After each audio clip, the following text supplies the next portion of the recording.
So now has come an important time. It is Dawn's opportunity to be sworn in and become the 68th president of the State Bar of Georgia.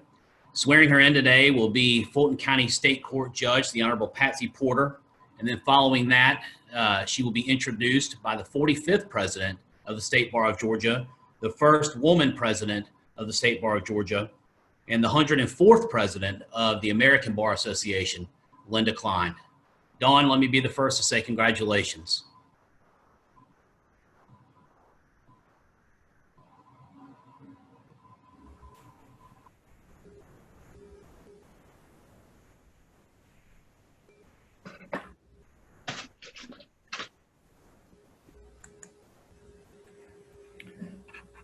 Good morning, members of this most honorable profession, family and friends that are joining us, President Sutton, and officers and members of the Board of Governors of the State Bar of Georgia.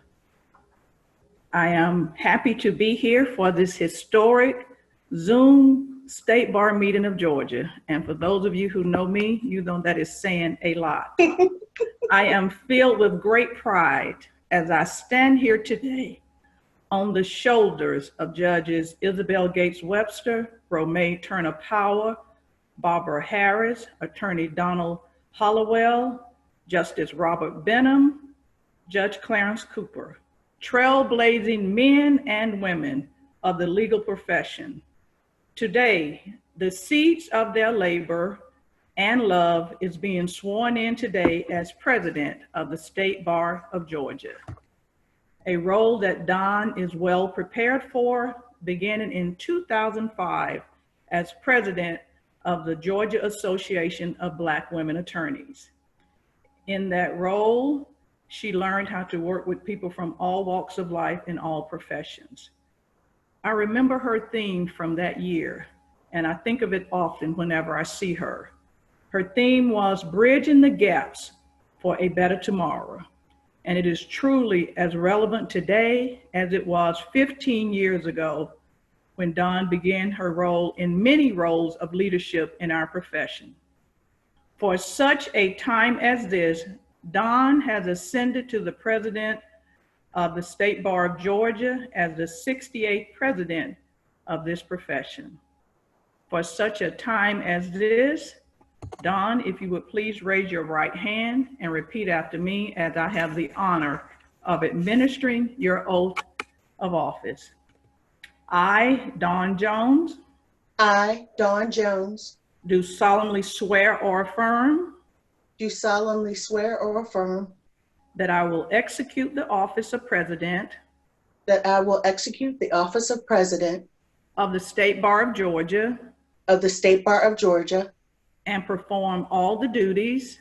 And perform all the duties. Incumbent upon me. Incumbent upon me. Faithfully. Faithfully. To the best of my ability. To the best of my ability. And understanding. And understanding. And agreeable to the policies. And agreeable to the policies. Bylaws. Bylaws. And rules. And rules. And regulations. And regulations. Of the State Bar of Georgia. Of the State Bar of Georgia. The laws and Constitution. The laws and Constitution. Of the State of Georgia. Of the State of Georgia. And the Constitution of the United States. And the Constitution of the United States. So help me God. So help me God. For such a time as this, congratulations to President Dawn M. Jones.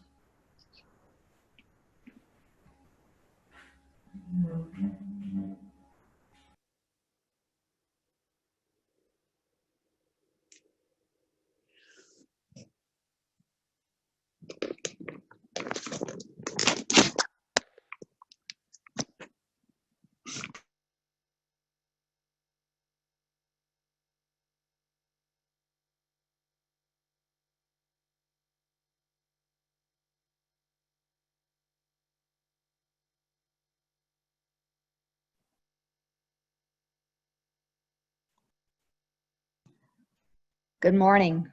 Thank you, Daryl, for your selfless service. One of the most essential things in a democratic society is for the public to have trust and confidence in our judicial system, in our whole justice system. In my career, I've watched our bar grow and be strengthened by the addition of diverse lawyers. And as our bar looks more like the public we serve, we are part of the solution for assuring the public's trust in the justice system. Yes, we should celebrate that we have come a long way, but our work, unfortunately, is only beginning. It is with this backdrop that we celebrate the fourth woman and second person of color to serve as State Bar President. I believe we also celebrate the first Hispanic officer of our State Bar, our new secretary, who holds a position I first held 26 years ago. Our new State Bar President is uniquely qualified to represent all Georgia's lawyers. That has been affirmed by all the awards she has received and all the leadership roles she has handled tirelessly and perfectly. She worked at a very large law firm. She worked as in-house counsel and is now a solo practitioner representing our fellow citizens resolve their personal injury matters. Before law school, she earned a nursing degree at her beloved UVA, a master's degree in critical care nursing from Georgetown, and was an ICU nurse for 14 years, working at Emory Hospital and Grady Hospital, where she led the trauma nursing staff. What a perfect time for a nurse and lawyer, someone who knows how to heal our bodies and our souls, to lead us as president of our State Bar. Dawn, we are asking a lot of you, and we know that you will make us proud. Thank you so much for offering to serve our State Bar at this very critical time. Ladies and gentlemen, the 58th President of the State Bar of Georgia, Dawn M. Jones, RN, MSN, JD. Thank you.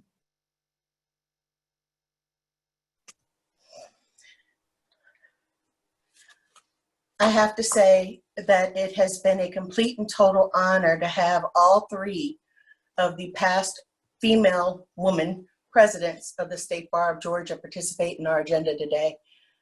It means a lot to me personally, and I can't express how grateful I am for the legacy that you've left us.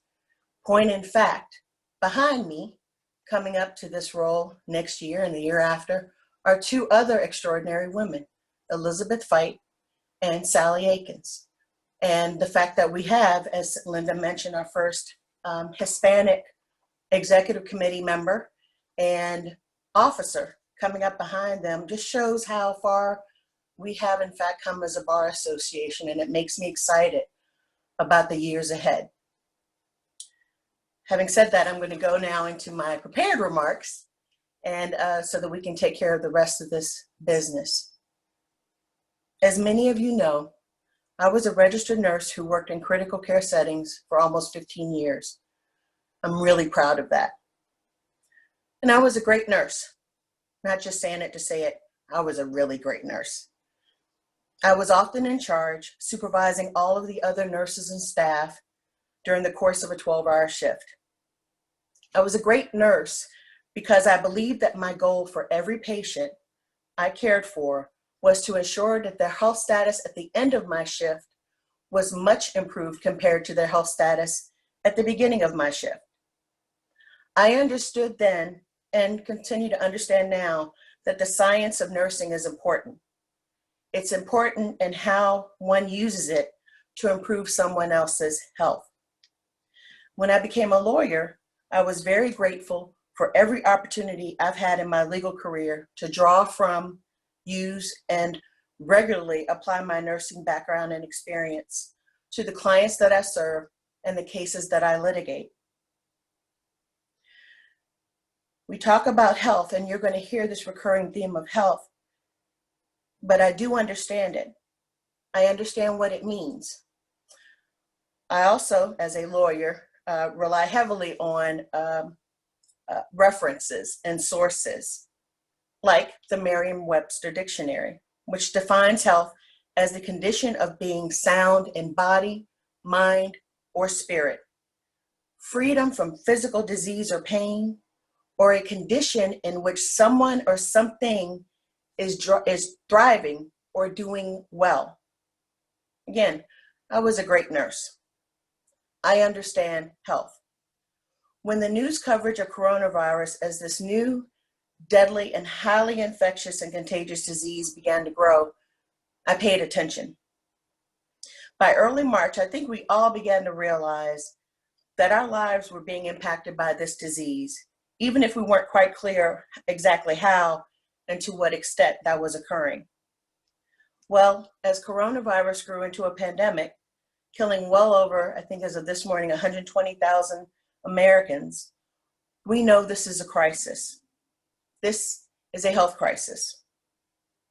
Not surprisingly, COVID-19 scrapped every single plan I had made beginning with the summer of last year in regards to my upcoming bar year. And I was okay with that. I understood that that needed to happen. I understood because I understand the value of health. We're not going to gather as a bar association, putting members and guests at risk unnecessarily until we can make those gatherings, those conferences, those committee meetings, those section meetings, those receptions as safe as possible per the applicable science and per our public health officials. That's why, as challenging as it was today to collectively meet, for the foreseeable future, we're going to need to be flexible. We're going to need to be patient. We're going to need to do the work and move the ball forward in any way we can. And for my part, I truly appreciate everyone's patience this morning as we work to continue the work of the bar during this important annual meeting. Maintaining good health is important, and we all understand and know that. So as the coronavirus spread, I began to look at revising my plans for the bar year. Remember, I'm a nurse. Once a nurse, always a nurse. And I'm a nurse who knows about health. As I began planning my bar year under the cautions and restrictions of COVID-19, another crisis developed.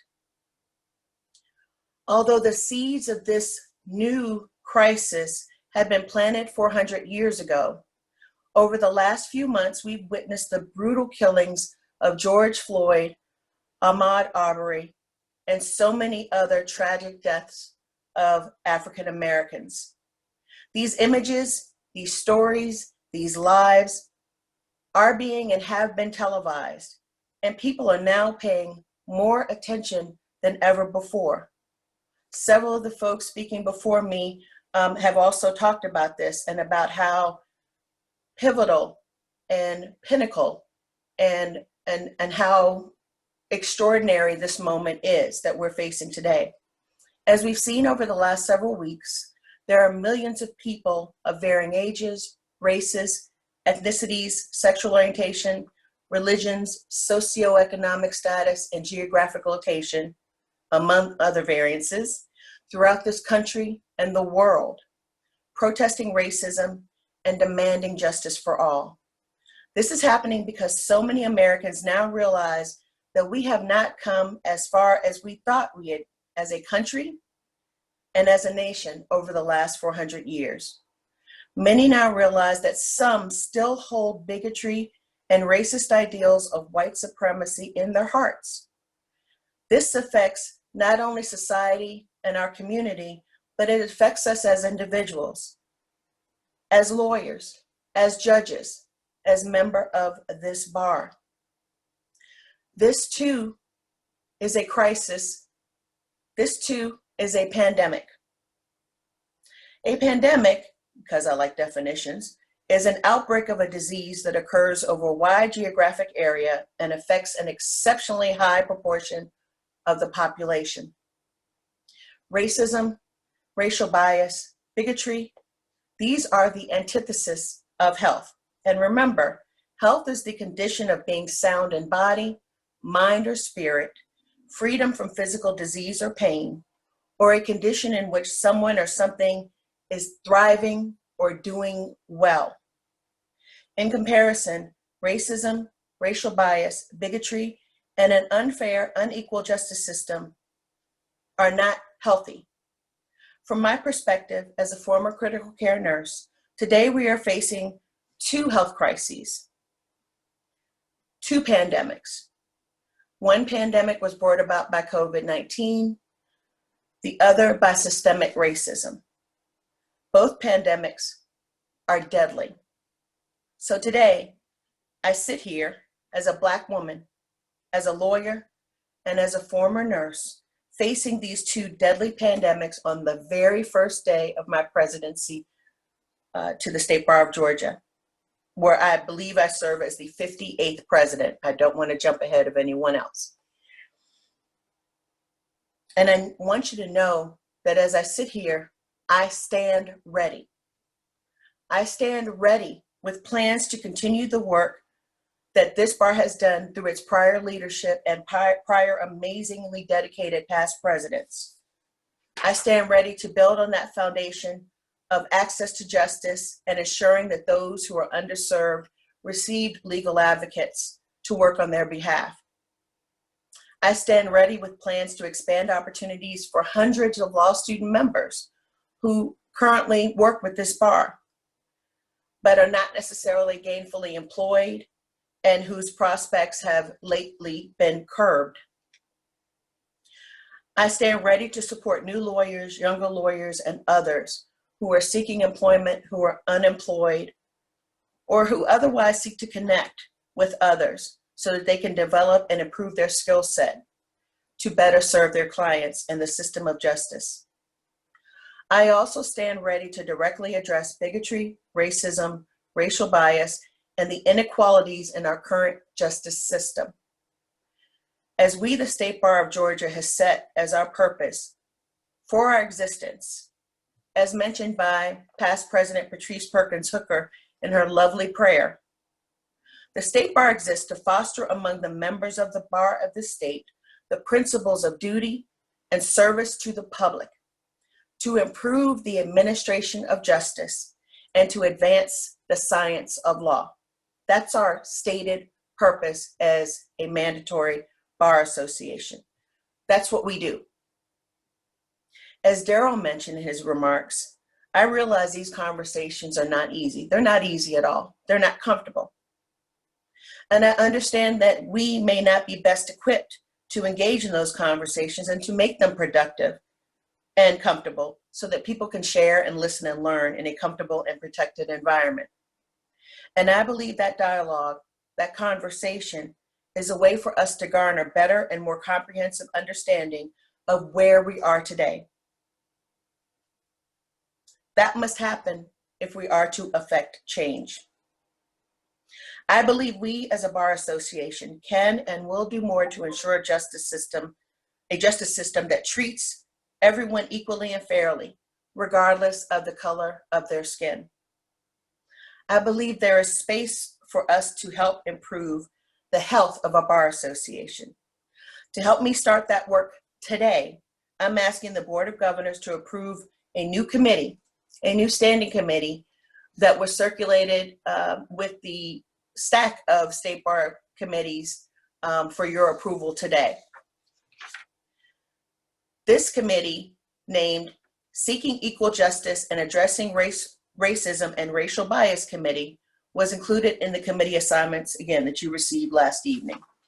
And just for the folks who don't have a copy of it, I would like to read it, and it's up on your screen as well. Seeking Equal Justice and Addressing Racism and Racial Bias Committee. This standing committee shall consider, analyze, strategize, and recommend to the Executive Committee and the Board of Governors how best to, 1, engage, listen, and learn from all who are willing to share their experiences with bigotry and racism. 2, identify, address, and eradicate bigotry, racism, and racial bias in the administration of justice in this state. 3, encourage, partner with, and assist local bar associations and other law-related organizations, entities, and agencies to accomplish these goals statewide.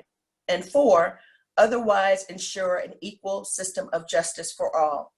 In addition, this committee shall assist the Executive Committee and the Board of Governors in the execution and implementation of the above enumerated actions.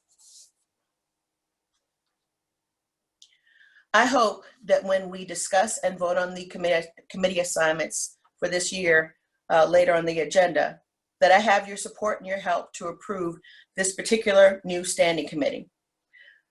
This committee, I believe, is necessary to help us formulate action plans after communicating, listening, analyzing, and evaluating the systemic inequities involving racism, bias, and bigotry that is still present in our practice, in our justice system, and in our state today.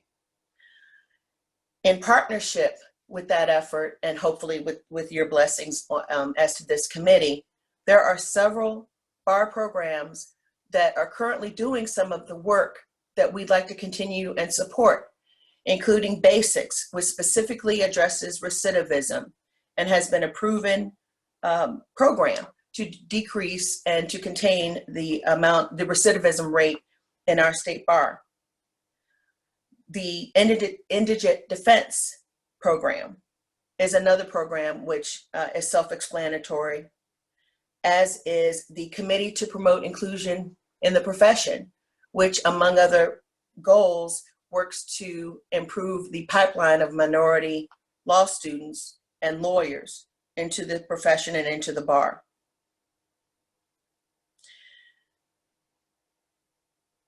I hope you will work with me.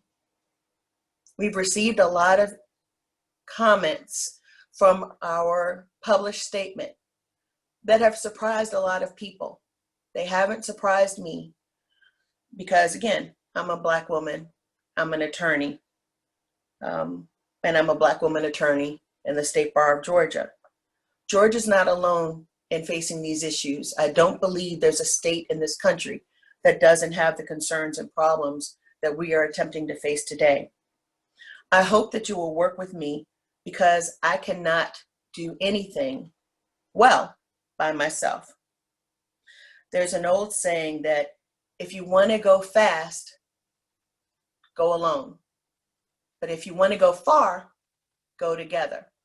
A similar saying is, if you want to travel fast, travel alone. But if you want to travel far, travel together. Either way, I need your help. I need your support. We are all elected to serve the State Bar of Georgia. And I thank you for the privilege and honor of leading the bar this year. And I stand ready to work with you. Before I say here's to our health, which is my last sentence in my remarks, I have to say, Darrell Sutton, I love your statements about family. We are family. Like family, we do not agree. Like family, we sometimes have to learn to communicate with each other, but like family, we all have the same purpose. And I can't be more proud of taking on the leadership of this bar than I am with this group of leaders. So here's to our health. Thank you. So weirdly, I get to go ahead and switch gears.